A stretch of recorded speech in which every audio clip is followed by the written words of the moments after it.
Bom, primeiramente, então, bom dia. Como o Rodrigo falou, né, eu sou o comandante Vinhas, para quem porventura não me conhece. O pessoal da Ultrapilot já viu essa aula mais de uma vez, né, então não vai ser muita novidade para eles, mas eu dei uma adaptada também na aula. Então, o curso de CRM, a finalidade dele é mitigar os possíveis acidentes ou incidentes de voo, né, que teriam como principal fator contribuinte o fator humano. Tá? Por quê?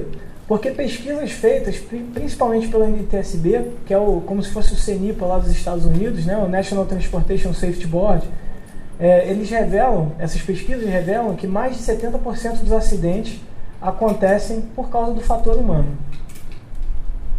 Então, o objetivo da aula de CRM de agora é que a gente possa compreender o conceito desse treinamento, como ele foi criado e como ele evoluiu, para poder gerar oportunidade de reflexão da nossa parte, para que a gente possa melhorar esse aspecto que são nós mesmos, né, que é o fator humano.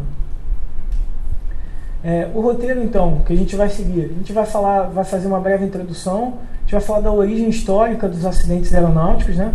Vamos falar dos acidentes da década de 70, que foram o gatilho para o treinamento do CRM ficar mais popular, vamos dizer assim. Ele já havia sido criado na época que ele foi implantado, mas ele era muito restrito ao meio militar americano. A gente vai falar da criação, então, do CRM, o que é o CRM, como ele foi evoluindo, as mudanças que se esperam de comportamento após esse treinamento ser aplicado e a estrutura de um curso de CRM. Bom, então a gente vai começar passando um filme do acidente do voo United 232 de 1989. Por que esse vídeo? Porque ele é um exemplo de uma boa conduta de uma tripulação no gerenciamento de uma situação não prevista, de uma emergência. Em 1989, o voo 232 da United saiu do aeroporto de Stapleton, em Denver, a caminho da Filadélfia com uma parada em Chicago. O piloto era o comandante Al Haynes. Nenhuma nuvem no céu que me lembre quando deixamos Denver. Era um belo dia de verão. Seria só um voo de rotina. Mas não ficaria assim por muito tempo. 296 pessoas estavam prestes a encarar uma luta de vida ou morte a 11 mil metros de altura. Estavam com 1 hora e 7 minutos de voo quando a explosão do motor traseiro sacudiu o avião. Dennis Fitch era um dos passageiros. O avião deu uma guinada para o lado e então houve uns 10 segundos de muito tremor em toda a aeronave, como se fosse um carro descendo uma rua de paralelepípedos em alta velocidade. A seção de força principal do motor, que fica por aqui, rompeu-se sozinha, deixando um grande buraco no compartimento bem aqui e levou com ela parte da linha hidráulica número 2. O sistema hidráulico controla a parte móvel das asas e da cauda do avião. É com o seu auxílio que o piloto dirige, muda de altitude e desce o avião durante a aterrissagem. No DC-10 existem 3 sistemas hidráulicos, alimentados cada um por um dos motores. Quando o motor número 2 explodiu, a linha hidráulica número 2 se foi. Isso não era um motivo de alarme imediato. O avião voaria com segurança com apenas um sistema operando. Os passageiros foram comunicados que o avião tinha perdido o motor. Isso atrasaria a chegada em Chicago, mas não havia motivo para alarme. Sabíamos da perda de um motor. O segundo oficial e eu começamos o procedimento para desligar o motor. E logo depois o primeiro oficial, Bill, disse: "Eu não consigo controlar o avião." Então nos demos conta que tínhamos um problema sério. Quando o motor traseiro explodiu, um estilhaço atingiu o setor da cauda e derrubou as outras 2 linhas hidráulicas. Sem o sistema hidráulico, a tripulação perdeu o controle do avião. Al Haynes, com todo o seu treinamento, nunca tinha visto algo igual. Porém, nenhum treinamento militar ou teste de habilidades jamais previu algo como o que ocorreu com o voo 232. Enquanto a tripulação lutava para manter o avião no ar, os passageiros não tinham consciência de que suas vidas corriam perigo, exceto um, Dennis Fitch, que treinou pilotos para voar no DC-10 e sabia que algo estava errado. Eu notei que a asa da direita estava se inclinando cada vez mais, nos levando mais para a direita. Também notei a posição do nariz indicando que estávamos subindo e devíamos estar descendo, faltando 1/3 da nossa força para uma altitude mais baixa. Uma vez que o avião é regulado para voar a certa velocidade, quer retornar a ela. Então o nariz cai automaticamente para recuperar a velocidade. E você vai ultrapassá-la. Assim que a ultrapassa, o avião diz: "Estou indo muito depressa." Então o nariz vai para cima. Era isso que estávamos fazendo. Fazíamos isso o avião oscilava dessa forma de 400 metros por minuto para cima para 600 metros por minuto para baixo, que são oscilações muito grandes, tentando manter a mesma velocidade. Outro problema, a explosão projetara duas grandes peças de metal à direita do compartimento do motor. As peças faziam com que o avião pendesse constantemente para a direita. Essas duas peças de metal agiam como se fossem lemes e estavam empurrando a cauda desse modo, porque os lemes são aerodinâmicos. Mas essas duas peças de metal estavam empurrando e o ar que entra por um lado e sai pelo outro normalmente empurra o avião para frente. Mas passando por aquele buraco, o ar parecia um ariete e isso empurrava a cauda. Quando Haynes soube que Dennis Fitch estava entre os passageiros, pensou que Fitch saberia o que fazer. Ele era o maior treinador do DC-10, quer dizer, ele conhecia o DC-10 e ele nos disse que estava a bordo e nós o chamamos para ver se ele sabia o que fazer para que pudéssemos manter o avião no ar. A alavanca de comando estava toda para baixo. Eles tentavam fazer o nariz baixar e ir para uma menor altitude, e isso não estava dando certo. Francamente, estava acontecendo justamente o contrário do que queriam fazer. Então, olhei por sobre o ombro do engenheiro para os medidores hidráulicos do painel do segundo oficial. Eles indicavam 0. E isso é uma coisa que você só vê no hangar quando o motor é desligado. Esse foi o cenário que eu encontrei. E no DC-10, sem o sistema hidráulico, não é possível controlar o voo. E não havia nenhum procedimento a adotar. Não tínhamos nenhum treinamento para isso. Com todos esses problemas na cabeça, éramos obrigados a admitir, para dizer o mínimo, que talvez morrêssemos todos aquela tarde. O comandante Haynes chamou a chefe de comissários à cabine e explicou a seriedade do problema. Sugerimos que ela preparasse os passageiros para um pouso de emergência, porque havia pouco controle. Não daria para chegar ao aeroporto. Tínhamos que descer num campo em algum lugar. A comissária de bordo não queria assustar os passageiros e esperou para fazer um comunicado geral. Na cabine, Haynes surpreendeu Fitch, pedindo a ele que tomasse conta dos propulsores. Entrar numa cabine totalmente estranha, como um invasor, e de repente receber do comandante a operação dos propulsores, este foi realmente um gesto único e incrível da parte dele, considerando-se as condições e o fato de que ele não me conhecia. A atitude de Haynes foi incomum porque houve uma época em que um piloto, especialmente um piloto militar, jamais delegaria tal responsabilidade. A atmosfera na cabine era pesada, uma atmosfera de autoritarismo, e o comandante era o chefe. Ele ainda é o chefe, e é quem toma a decisão final na cabine. Mas naquela época era muito difícil para os membros subordinados da tripulação darem palpites. O 232, Dennis Fitch assumiu a tarefa que Haynes lhe deu e tentou estabilizar o avião. Um dos problemas era que o avião tinha essa tendência de subir e baixar. Ele queria ir para cima e depois para baixo. Assim, sempre que ele estava no momento de descida, eu tinha de injetar uma boa dose de propulsão e empurrar as alavancas até a potência máxima. Isso fazia o nariz voltar para cima novamente. Quando a subida estava muito íngreme, eu precisava contê-lo e tinha que desligar a propulsão. E isso fazia o nariz voltar a cair. Agora, tínhamos um problema secundário. Era a tendência do avião querer girar à direita. Em outras palavras, a asa direita estava sempre pendendo. Obviamente, não queríamos que isso acontecesse. E para enfrentar o problema, tínhamos que acionar o motor direito na frente do da esquerda todas as vezes. Quando a coisa se configurou dessa forma, eu tendo que operar os dois motores juntos, eu vacilei. Continuamos pendendo, mas tínhamos um pouco mais de controle para imprimir uma direção, porque ele podia ficar concentrado nos propulsores enquanto pensávamos no controle de tráfego aéreo, nos passageiros, comunicados, em todas essas coisas. Unidade 232, direção. Eu não sei se vamos atingir o aeroporto. O comandante Haynes informou ao controle de tráfego aéreo que eles não tinham como atingir Chicago. Teriam que pousar num aeroporto mais próximo. Foi Sioux City. Eles tinham uma pista longa o bastante para acomodar um DC-10, mas então o problema foi levar o avião até Sioux. Unidade 232, direção. Vire levemente para sua esquerda para fazer a volta no final e poder se afastar da cidade. O controlador de tráfego aéreo dirigiu Haynes até o aeroporto de Sioux. Com um avião que só podia virar à direita, a aproximação foi difícil. Tentamos virar à esquerda e descobrimos que podíamos virar à esquerda. Quando completamos a curva usando a propulsão de novo, paramos bem perto da direção que queríamos. E havia uma pista de pouso bem diante do nosso nariz. Estava a uns 15 quilômetros, mas podíamos vê-lo. O aeroporto estava à vista. Está vindo a pista? Estaremos com vocês em breve. Muito obrigado pela ajuda.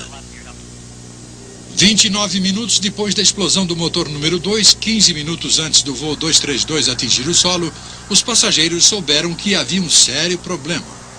Com as rápidas instruções das comissárias, eles se prepararam para um pouso forçado em Sioux City, Iowa. Pista livre para pouso. Quer dizer que isso é uma pista? Hã? Quando estávamos a uns 100 metros de altura, começou uma outra oscilação para baixo. Então o nariz baixou, a velocidade do ar aumentou. Ele arrumava impulso para a subida e a asa direita pendia exatamente como tinha sido todo o tempo. Quando acionamos os propulsores para que o nariz e a asa subissem, como fazíamos, por alguma razão, e ninguém pode explicar porquê, esta turbina gerou mais potência do que esta. Então isso fez com que a asa se erguesse em demasia e o avião atingiu o solo com uma inclinação lateral de uns 20 graus acima do nível de voo. Estamos indo muito depressa para um pouso suave. O avião está em chamas. Quando o avião atingiu o solo, o trem de aterrissagem rompeu-se e a asa direita quebrou perto do tanque de combustível, produzindo uma bola de fogo. Eu me lembro.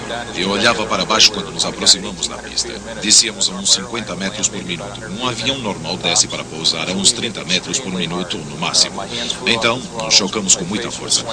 Minhas mãos se soltaram dos manetes. Meu rosto bateu no rádio abaixo de mim. Eu me levantei e olhei para a esquerda e vi as chamas pela janela do comandante Haynes. Você normalmente aterriza um DC-10 a uns 200 km por hora. Estávamos a 400 km por hora. Estávamos indo muito rápido. E quando chegamos à pista, a asa começou a subir, provavelmente por causa da velocidade. Depois a asa começou a virar o avião de cabeça para baixo. E enquanto ia sendo virado, ele realmente ficou no ar só um pouco acima do solo. E daí caiu de novo. Primeiro o nariz, a cabine rachou. E esse é um ponto de montagem, onde o avião é juntado. Quebrou também na galley, que é outro ponto de junção.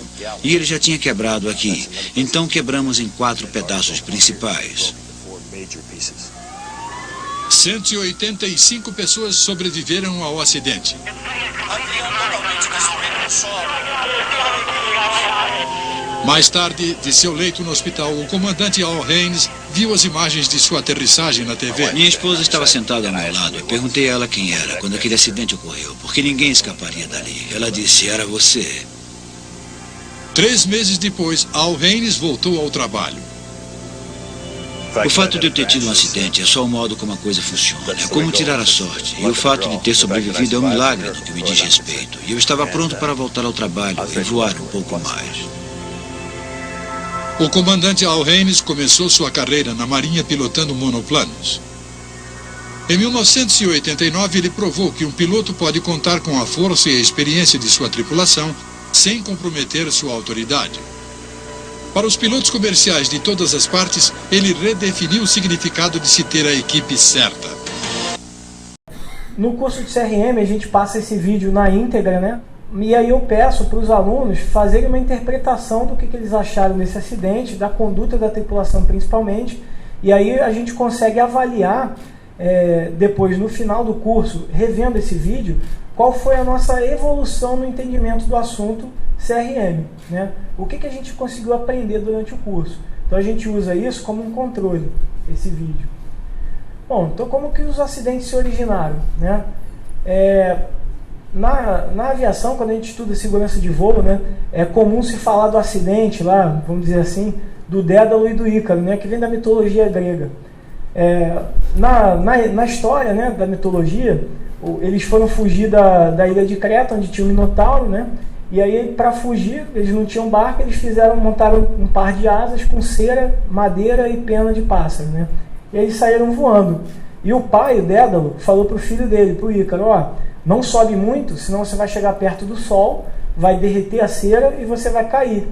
E aí ele, maravilhado com o voo, foi subindo, chegou perto do sol, derreteu a cera e ele caiu. Hoje a gente sabe que isso não é verdade, né? Quanto mais a gente sobe, mais frio fica. Mas fica pra gente a moral da história, o motivo da história.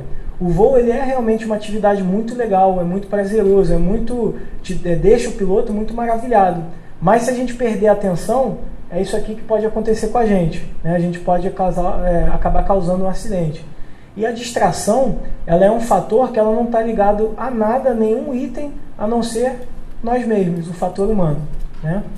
Então, nos primórdios da aviação mesmo agora na prática, a gente viu por aquele vídeo no início lá do ciclo de palestras, né, que as aeronaves eram muito rudimentares, não se tinha conhecimento sobre a técnica de construir aeronaves. Então, por causa disso, a gente tinha muito erro de projeto, muita falha de equipamentos, né? e principalmente conflitos de tráfego aéreo no início da aviação. E para a gente conseguir minimizar isso, a solução que foi encontrada foi melhorar os requisitos de projeto, foi ter órgãos homologadores com mais força para fiscalizar, né, com mais poder de fiscalização, e uma criação de um sistema de controle de tráfego aéreo que fosse realmente eficiente. E aí a gente teve um avanço nos equipamentos, né? Mas com isso terminaram os acidentes. Como a gente pode ver dessa foto, o resultado foi aquela segunda foto, né? Então não, com máquinas modernas como é o Mi-26 hoje, os acidentes continuam acontecendo. E por quê? Foi feita uma posterior análise, né? E eles viram que ainda tinha falha de treinamento, ainda tinha falhas na manutenção, não era muito boa, conflitos de padronização, cada piloto voava de um jeito, cada mecânico operava a máquina de uma maneira diferente. E aí foi encontrada então a solução para esse problema, que seria então padronizar procedimentos, adotar treinamento em simuladores e ter uma doutrina mais forte de segurança de voo. E será que isso já era suficiente?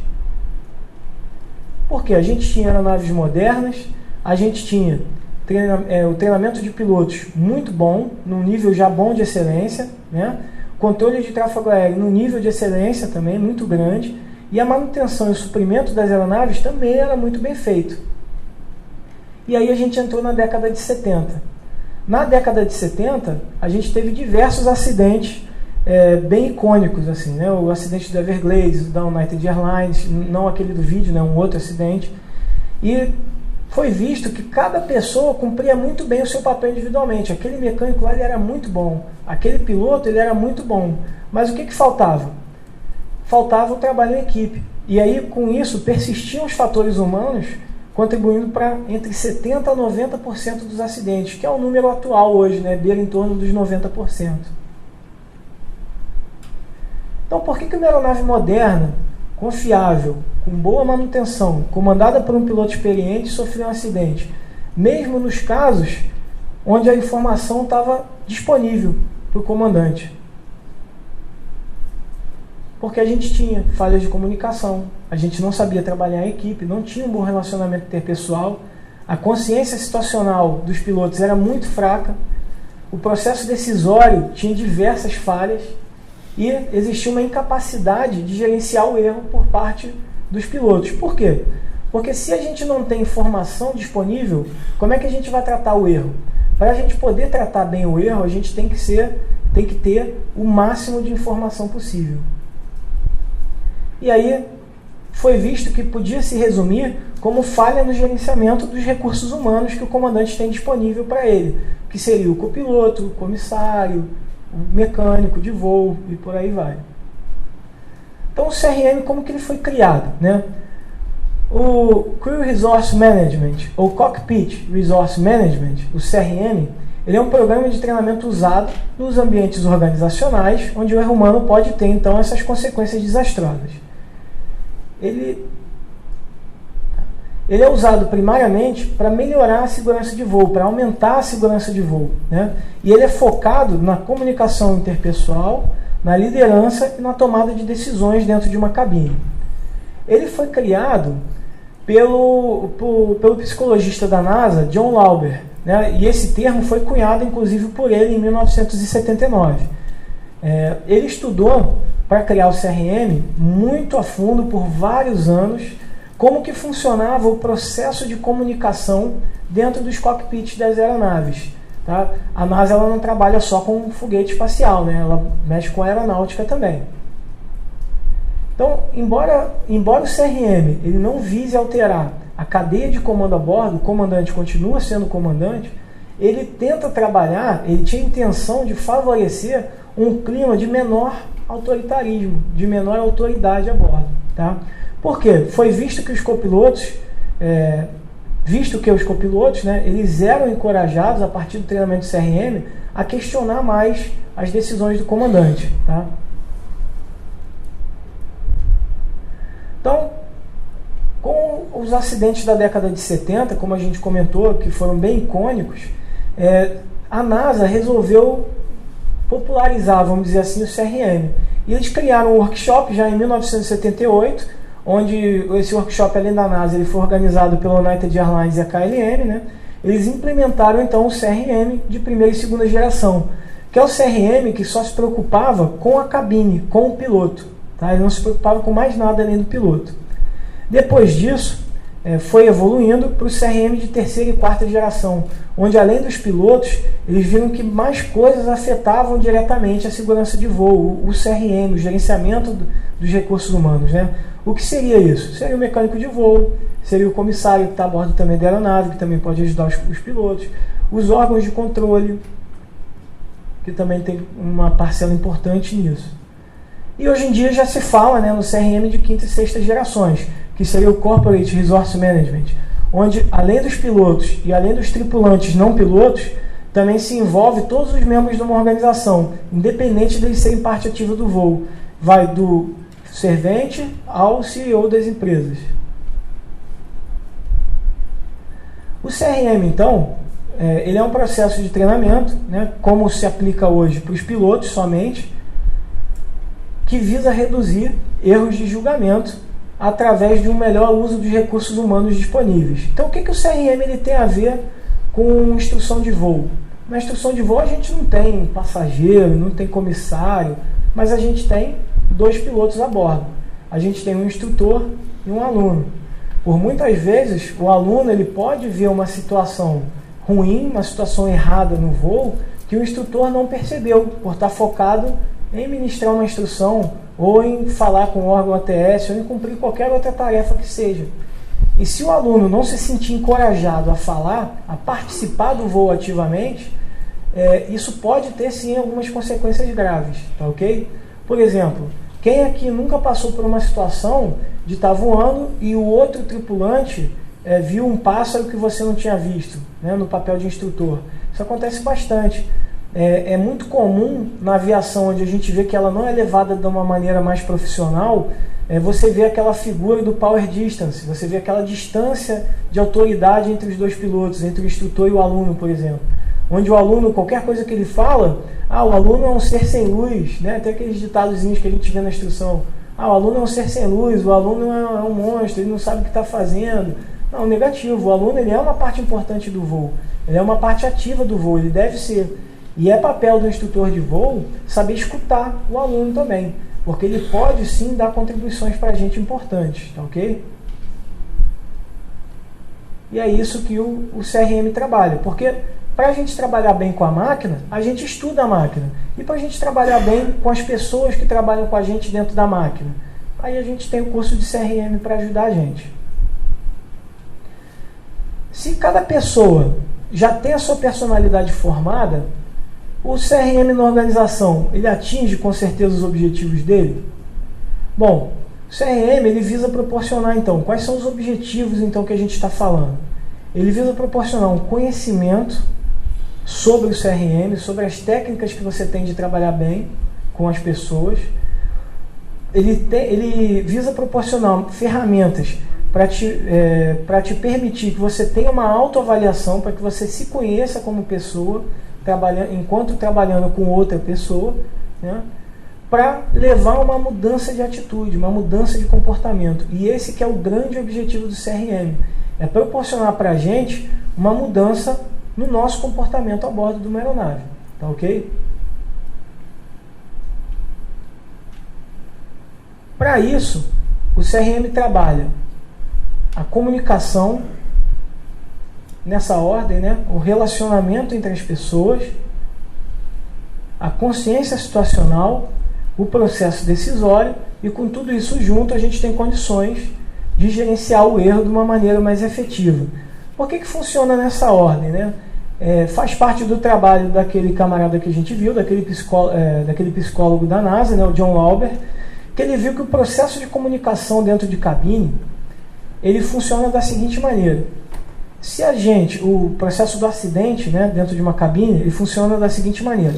Se a gente não tem uma boa comunicação, a gente não consegue ter um bom relacionamento interpessoal. Por quê? Quem não conhece uma pessoa, que quando a gente fala com aquela pessoa, parece que ela está brigando com você, quando na verdade não está. Né? Pô, o cara estava brigando comigo. Não, é só o jeito dele de falar. Isso acontece bastante. Né? E a gente tem que se importar com isso. Ou então, filtros e barreiras de comunicação. Quem nunca voou uma aeronave onde você tenta falar com outro piloto que está a bordo ou tenta falar com a torre, com o solo e não consegue, tem um problema físico do equipamento na comunicação? Ou quem nunca foi voar, quem nunca voou de repente com um estrangeiro e não conseguia se comunicar com o cara direito, ele não fala bem inglês, eu também não falo, fica difícil de falar. Ou o estrangeiro até tenta falar português, mas fala meio de uma maneira ruim, né, que não dá bem para entender. Tá? Então, com uma boa comunicação, se a gente conseguir uma boa comunicação, a gente já está um passo mais próximo de ter um bom relacionamento interpessoal. E sem um bom relacionamento interpessoal, a gente não consegue ter uma consciência situacional forte. E o que uma coisa tem a ver com a outra?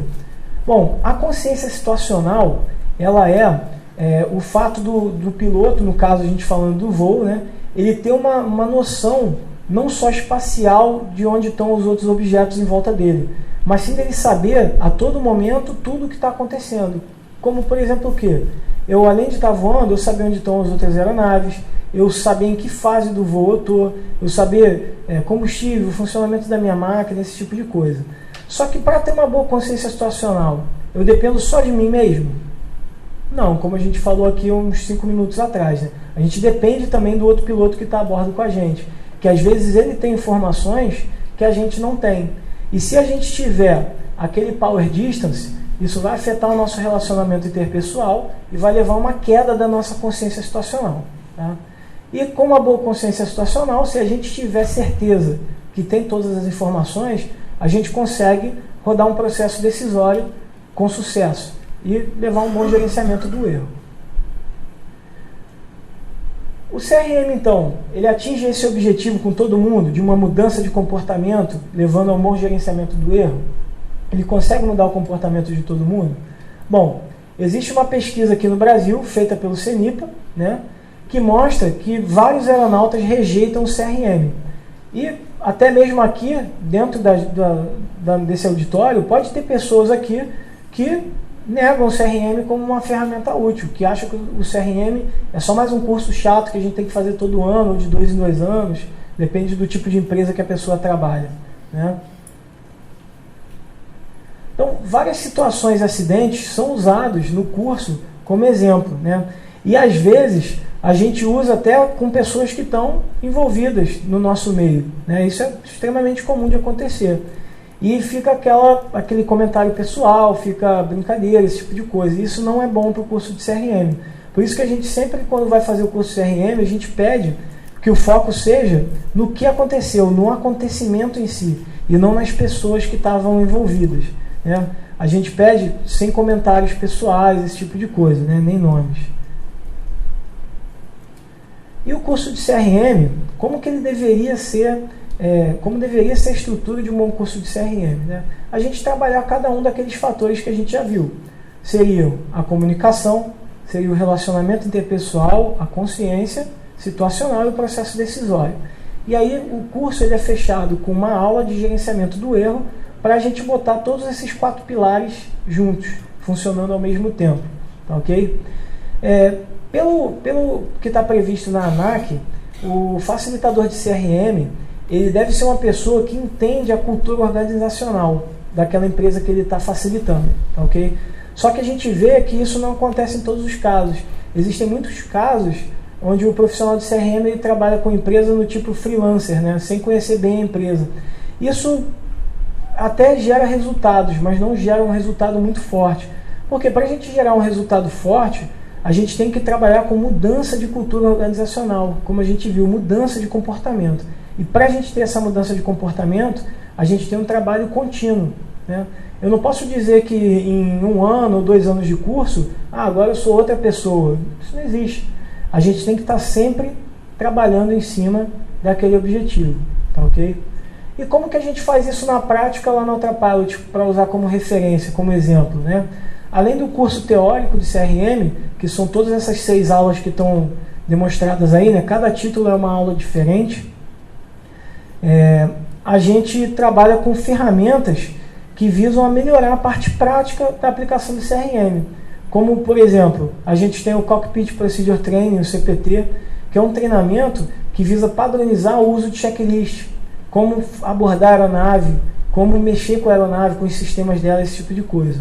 A gente tem também lá o LOFT, que é o Line Oriented Flight Training, que é um treinamento mais prático na parte do voo mesmo do CRM, onde os dois pilotos vão para um simulador, e nesse simulador são criadas condições que favoreçam um conflito de cabine, que favoreçam uma situação de tensão entre os dois pilotos.